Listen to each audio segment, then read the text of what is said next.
지난 4월 적자를 기록했던 경상수지가 5월에는 흑자 전환에 성공했습니다. 하지만 그 내용을 들여다보면 우려되는 부분이 꽤 있습니다. 취재기자 연결해서 자세한 내용 알아보겠습니다. 조태현 기자.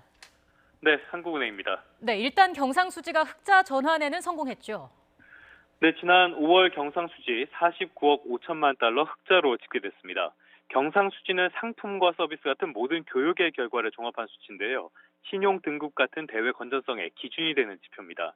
말씀하신 것처럼 한 달 전인 지난 4월 6억 6천만 달러 적자로 충격을 줬는데 정부와 한국은행의 당시 설명대로 일시적인 적자라는 점은 확인된 셈입니다. 하지만 1년 전 84억 3천만 달러 흑자와 비교한 흑자 폭이 40% 넘게 줄었습니다. 세부적인 내용을 들여다보면 상품 교육의 결과를 말하는 상품 수지가 53억 9천만 달러에 그쳤습니다. 지난 2014년 1월 이후 5년 4개월 만에 가장 작은 수준이었습니다.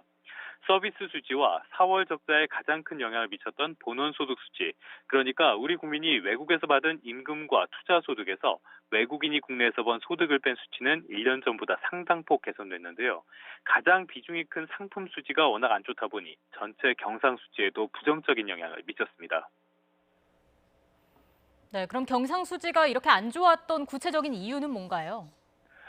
네, 수입 금액이 1% 줄어드는 동안 수출이 10.8%나 급감한 것이 가장 큰 영향을 미쳤습니다. 특히 우리 수출에서 비중이 큰 반도체 가격의 내림세가 이어지는 것이 치명적이었는데요. 관세청이 발표한 5월 수출입 현황 자료를 보면 반도체 수출은 1년 전보다 29.2%나 급감했습니다. 글로벌 금융위기 직후인 2009년 3월 이후 가장 큰 감소폭이었습니다.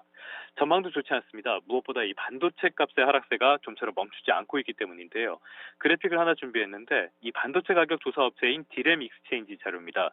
이 내용을 보면은 대표적인 디램 제품의 고정거래값 지난달에도 한 달 전보다 11.7%나 폭락했습니다.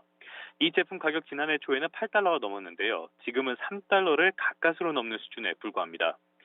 여기에 미중 무역 분쟁의 불확실성이 여전하고 또 일본의 수출 규제까지 불거진 만큼 지금 상황이 이어진다면 정부가 낮춰잡은 올해 경상수지 전망치인 605억 달러 흑자조차도 달성이 어렵다는 우려가 나옵니다.